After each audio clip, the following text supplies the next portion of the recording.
बिस्मिल्लाहिर्रहमानिर्रहीम। अस्सलाम वालेकुम नाज़रीन, मैं हूं डॉक्टर अली और आप देख रहे हैं मेरा फेसबुक और यूट्यूब चैनल। नाज़रीन, बहुत अहम तरीन डेवलपमेंट, बहुत बड़ी खबर आपको देने जा रहे हैं कि पहली मरतबा भारतीय हुकूमत और भारतीय फौज के दरमियान फड्डा हो गया है। अजीत डोवल को भारतीय एयरफोर्स की जानिब से दिया गया है करारा जवाब। इसकी ताज़ा तरीन अपडेट आपके साथ शेयर करेंगे। जबकि नाज़रीन, भारतीय पंजाब के वज़ीर आला ने नरेंद्र मोदी को बड़ी धमकी दे दी है। खालिस्तान तहरीक ने नया रुख इख्तियार कर लिया है। आने वाले दिन भारत के लिए कितने ज्यादा खौफनाक साबित होने वाले हैं नाज़रीन, ये तमाम तर डिटेल्स आज के इस व्लॉग में हम आपके साथ शेयर करेंगे। भारतीय जो वज़ीर आला है, भारतीय पंजाब के जो वज़ीर आला हैं, उन्होंने नाज़रीन वाज़े तौर पे आज़ाद और खुद मुख्तार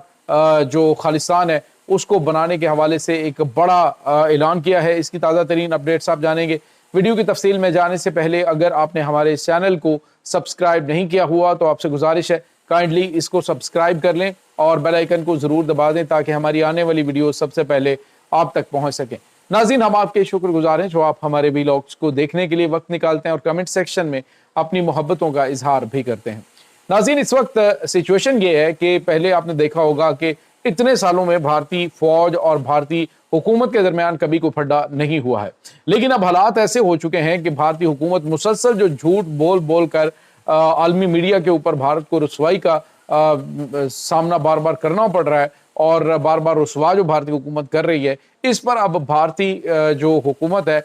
उसके मद्दे मुकाबिल फोर्सेस आ गई हैं। नाज़रीन, यहाँ पे आपको ये बताते चलें कि जो प्रोफेशनल सोल्जर्स होते हैं तो डेफिनेटली वो जो होने वाला नुकसान है उसको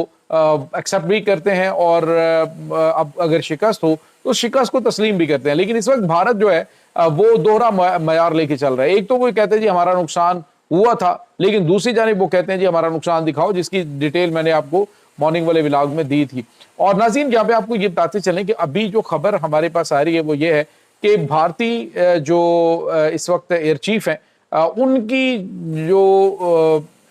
ईमानदारी या फिर उनकी जो हुब्बुल वतनी है उसके ऊपर भी शक किया जा रहा है। और आपको याद होगा कि अजीत डोवल और उसके बाद जो भारतीय पूरी जो इनकी सलामती कौंसिल की मीटिंग थी उसमें बड़ा जलील किया गया था भारत के एयर चीफ को, और उससे बड़ा तंजिया तौर पे अजीत डोवल ने पूछा था कि क्या आपने मिस्टर सिंह ये जो जंग है ये ईमानदारी से लड़ी? तो उसने कहा कि मेरे धर्म के मुताबिक, मेरे मजहब के मुताबिक मैंने पूरी ईमानदारी के साथ ये इस जंग को लड़ा है पाकिस्तान के खिलाफ। लेकिन नाज़रीन, अब उसकी ईमानदारी के ऊपर भी शक किया जा रहा है जी कि वो तो अलग बात है, कोई भी दुनिया के अगर सामने फोर्स होती तो पाकिस्तान ने जैसी तैयारियां कर रखी थी पाकिस्तान ने उसको जवाब देना था और ऐसा करारा जवाब भी देना था। अब भारत जो है वो जहां जहां पे सिख हैं एक तो उन्हें शक की नजर से देख रहे हैं, यानी वहां पे माहौल इस तरह का बन चुका है कि जहां जहां पे सिख फौजी हैं उनको जरा थोड़ा इस अंदाज में ट्रीट किया जाता है कि जरा पीछे रखा जाए, क्योंकि इनको अंदाजा हो चला है कि अब जो आज़ाद खालिस्तान तहरीक है वो पककर जवान हो चुकी है। नाज़रीन, यहाँ पे आपको ये बताते चलें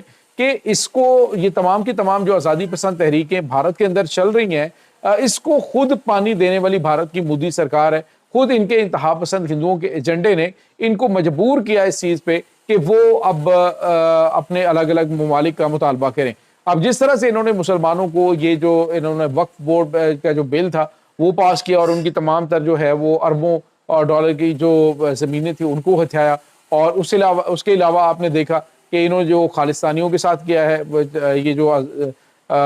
सिख हैं उनके साथ वो आपको माजी तो याद होगा 1984 वाला जो गोल्डन टेम्पल वाला वाक़या हुआ था। लेकिन अभी जो सूरत हाल है वो ये है कि नाज़रीन, पाकिस्तान की एक अदाकारा हानिया आमिर, उसकी एक मूवी जो है वो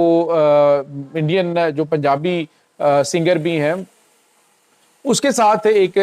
जो है वो मूवी आई और उस मूवी को भारतीय हुकूमत ने दिलजीत के साथ जो है वो जो मूवी बनी है उसको रिलीज करने से इनकार कर दिया और दिलजीत को वाज़े तौर पे कहा जी कि तुम जो है वो गद्दार हो कि तुमने पाकिस्तानी अदाकारा को हीरोइन के तौर पे उसमें लिया है। नाज़रीन, ये मूवी जो है ये काफ़ी टाइम पहले की बनी हुई है, लेकिन अब जब रिलीज इसने होना था तो भारत में उसको रिलीज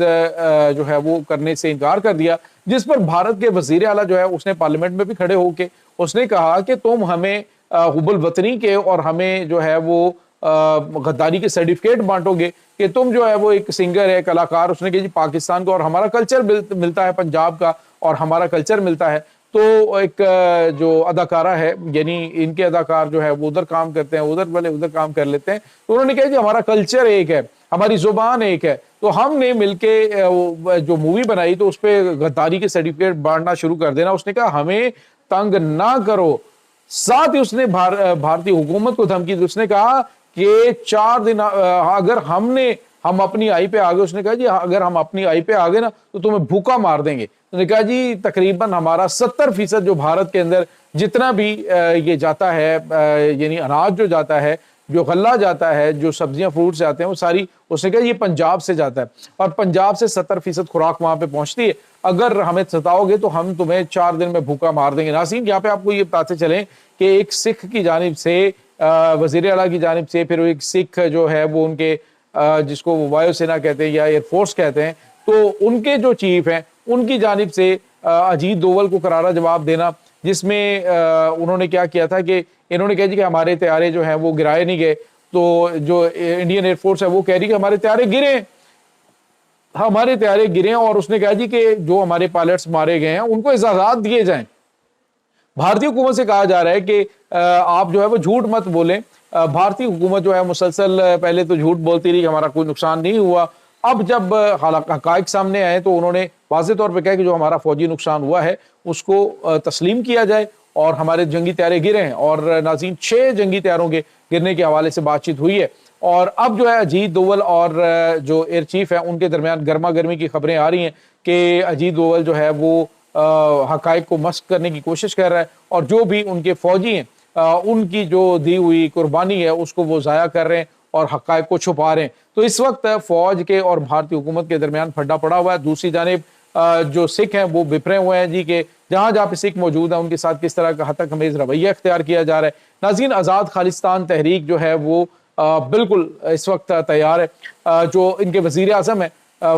وزیر اعلیٰ ہیں جو پنجاب کے، انہوں نے واضح طور پہ کہہ دیا جی کہ پاکستان کی زبان، پاکستان میں پنجاب کی ہماری زبان ایک ہے، ہمارا کلچر ایک ہے۔ دوسرے لفظوں میں واضح طور پہ کہا کہ یہ جو آزاد خالصتان بنے گا تو ڈیفینیٹلی دونوں ممالک جو ہیں، ایک تو ناظرین پاکستان اور خالصتان بنتا ہے تو پاکستان اور خالصتان جو ہے وہ امیجیٹ ہمسائے ہوں گے، اور اسی وجہ سے اب دونوں ممالک کے تعلقات ماضی میں بھی بڑے اچھے رہے ہیں سکھوں کے ساتھ، پاکستان کے، اور اب بھی ہیں۔ اب جب یہ خالصتان تحریک عالمی سطح پہ سکھ فار جسٹس جو ہے وہ عالمی سطح پہ ریفرینڈم کروا کے اپنا آپ منوا رہے ہیں، تو ایسے میں بھارت کی گرتی ہوئی ساکھ جو ہے وہ ان کے لیے بڑی سپورٹنگ ثابت ہو سکتی ہے۔ آنے والے دنوں کے اندر آپ کو ناظرین کچھ اس طرح کی خبریں بھی سننے کو مل سکتی ہیں کہ یہ جو خالصتانی سکھ ہیں باقاعدہ طور پہ پنجاب کو وہ بلاک کر سکتے ہیں، اور یہاں سے جانے والی جو چیزیں ہیں ان کو روکا جا سکتا ہے، کیونکہ انہوں نے کہا جی کہ ہمیں ستاؤ مت، ہم بڑے پہلے ہی تم سے تنگ ہیں، تم نے پہلے ہی ہمیں بڑا ذلیل کیا ہوا ہے، اور اب ہم مزید کوئی ہتک اور مزید کوئی بے عزتی برداشت نہیں کریں گے۔ ناظرین اتنا واضح طور پہ بھارتی پنجاب کے سکھ وزیر اعلیٰ کا نریندر مودی سرکار کو میسج اس سے پہلے کبھی نہیں دیا گیا کہ ہم 70% یہاں پہ خوراک بھیجتے ہیں، اس کو ہم بند کر دیں، 4 دن میں تم بھوکے مر جاؤ گے سارے کے سارے بھارت والے۔ تو اس کا مطلب آپ سمجھ سکتے ہیں کہ انہوں نے کہا کہ پارلیمنٹ کے اندر یہ چیزیں تم لوگ ڈسکس کرنے کی بجائے یہ جو موویوں والی بات تو یہ تو وہ، اس نے کہا یہ جو ڈسکس کرتے پھر رہے ہو یہ ہمیں نہ بتاؤ کہ کون محب وطن ہے اور کون غدار ہے۔ تو یہ ناظرین اس وقت تازہ ترین اپڈیٹس چل رہی ہیں۔ اس تمام صورتحال کے بارے میں آپ کا کیا کہنا ہے؟ کمنٹ سیکشن میں اپنے خیالات کا اظہار ضرور کیجیے گا۔ انشاءاللہ بہت جلد ملتے ہیں ایک نئی ویڈیو میں، تب تک کے لیے اپنا بہت سارا خیال رکھیے گا۔ اللہ حافظ۔